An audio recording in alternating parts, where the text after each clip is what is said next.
Problemnya kemana? Yang pertama, orang tidak punya spiritual basis. Itu yang disebut orang fasik. Orang fasik ialah yang tahu firman, tahu Tuhan, tapi dia mengabaikan orang fasik. Yang kedua, kemungkinan suami fatherlessness. Hubungan dengan bapaknya harus sejak awal.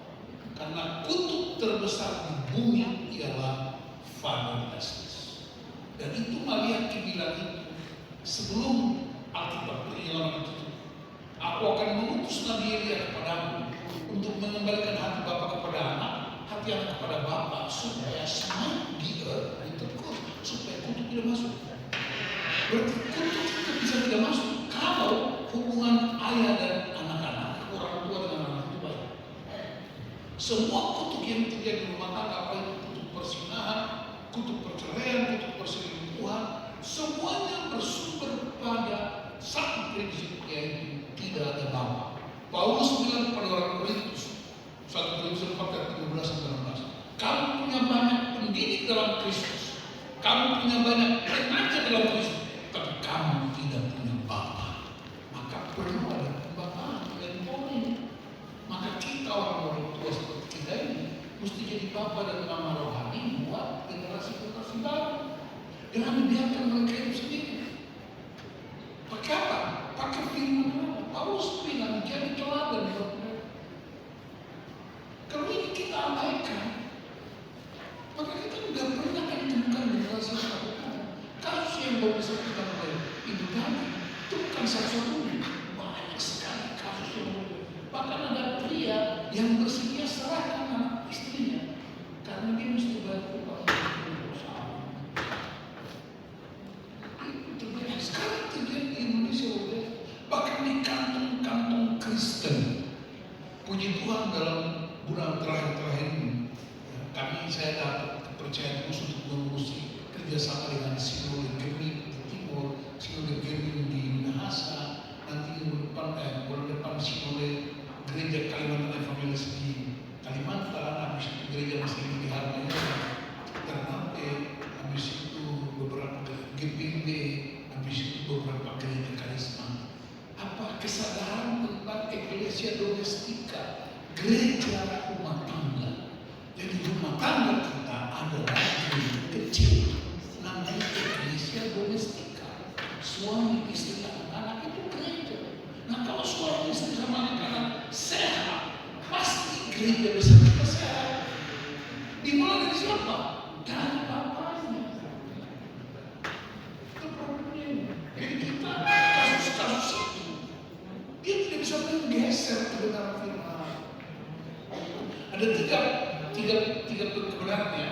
Kebenaran pertama kebenaran teologis. Kebenaran teologis sumbernya Alkitab firman Allah, mutlak. Yang kedua kebenaran filosofis. Kebenaran filosofis berdasarkan pengetahuan dunia dan hikmat manusia.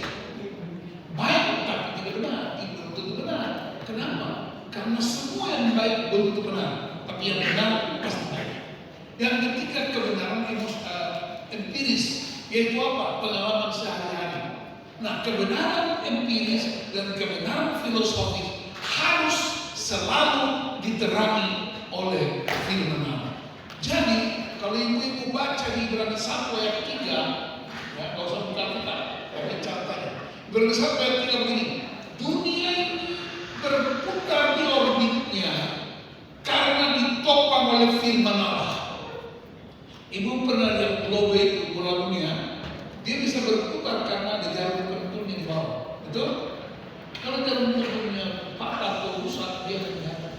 Nah dunia ini, bayangkan benda-benda langit, ya, bumi, matahari, bulan, bintang, dia bisa berputar karena ditopang oleh firman Allah. Jadi kesimpulan saya, kalau di rumah tangga Anda ada keributan, 100% saya yakin ada firman Allah. Karena yang menopang itu firman. Bayangkan alam raya ini semuanya berputar, nggak ada nabrak, nggak ada matahari tabrak bulan, bulan tabrak Saturnus, Jupiter, nggak ada bintang-bintang nggak saling nabrak. Padahal jutaan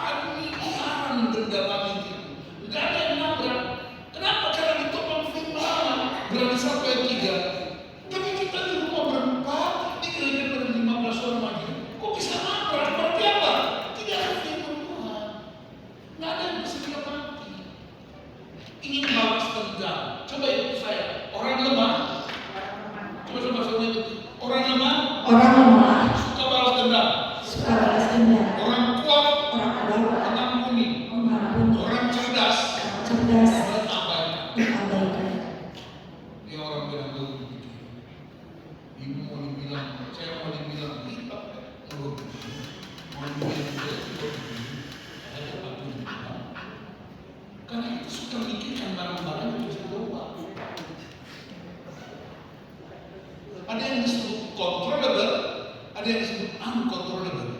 Saya nggak bisa kontrol lahir dari ibu siapa. Saya nggak bisa pilih. Tapi saya bisa pilih istri saya. Maka saya bertanggung jawab untuk mengurus pilihan saya. Jangan mengurus yang bukan pilihan kita. Anda nggak usah sibuk urus matahari kenapa terbit dari timur. Itu uncontrollable, itu bukan urusan kita itu. Urusan Tuhan itu.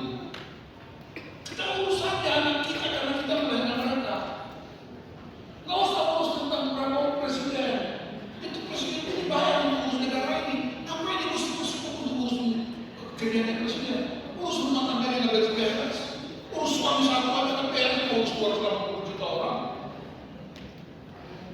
Tadi malam kemarin saya nonton bola. Itu Spanyol, negara kuat bola dunia.